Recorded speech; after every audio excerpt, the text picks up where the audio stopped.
Hi there, it's Mrs. Cannikins back with another Fun with Google A to Z. This time H is for Hopper, the Penguin Explorer.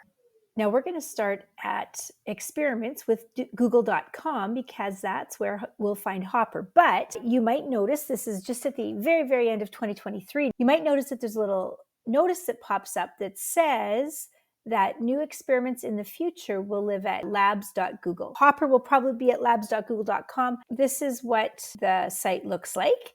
And the fastest way to find it is to come up to the search bar and we're going to type Hopper. When we type Hopper, there are two items that come up. So we're going to go to launch the experiment. And what happens is Hopper is this cute little penguin that goes all around the world. So when we get here, he's dancing. We're going to click Let's Go. There are little hot spots on this map, and you can see that they are in blue and they are all around the map. There's about 7 of them. One place that grade 3 in my province studies is India. So we can click on India and it's the Taj Mahal.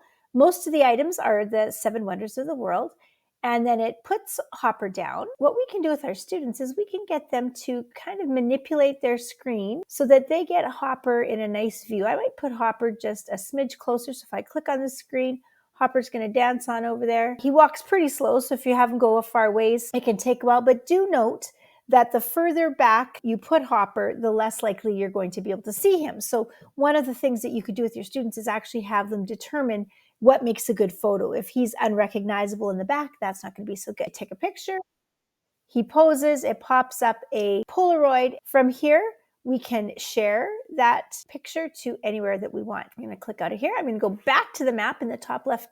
We could go to other places, Statue of Liberty, Peru will be Machu Picchu. But what I want to show you is where Hopper gets really great, and that's where we can type in something of our own interest. So I've typed in the name of one of my schools, and I'm going to click on that. It says the school's right here. Now I'm going to want to click on a spot where I think that it's going to be quite in front of a great spot to view. So I'm actually going to click right here. Okay, let's go. I'm hoping this is going to put me right in the front doors of the school. I'm a little bit too far away, but if I click a little closer, Hopper will scoot down there.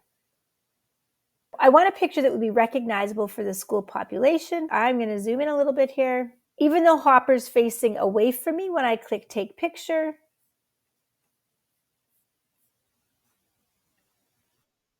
he'll pose, and there it is. So now I'm going to want to share that.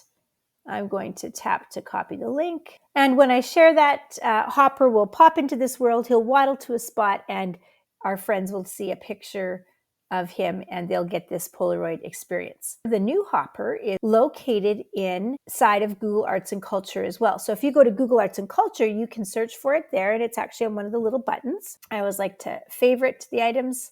And so you can see here, this is Hopper, but it's an AI illustrated adventure through Europe. So Hopper's got a little bit of a updated hairdo, and this one is a little bit different. You are on Hopper's trail. It reminds me of Carmen Sandiego. If you've played Where in the World is Carmen Sandiego, their Google product. I'm going to click over here where I'm already using Hopper. And so what happens is we can see that we have a phone message, and we're getting a bunch of different clues. And so I've been playing for a little bit. I've been following Hopper in Barcelona. And you can see down at the bottom, I've collected some clues. I've got some contacts.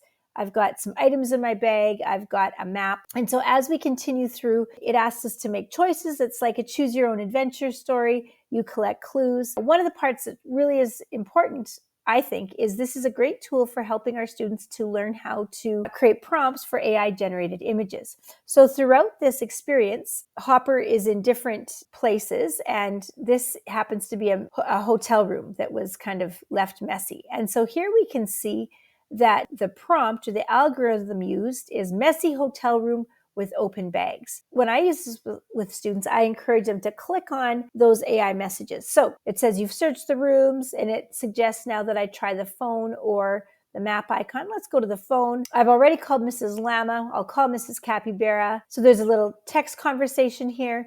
Mrs. Capybara is giving some clues.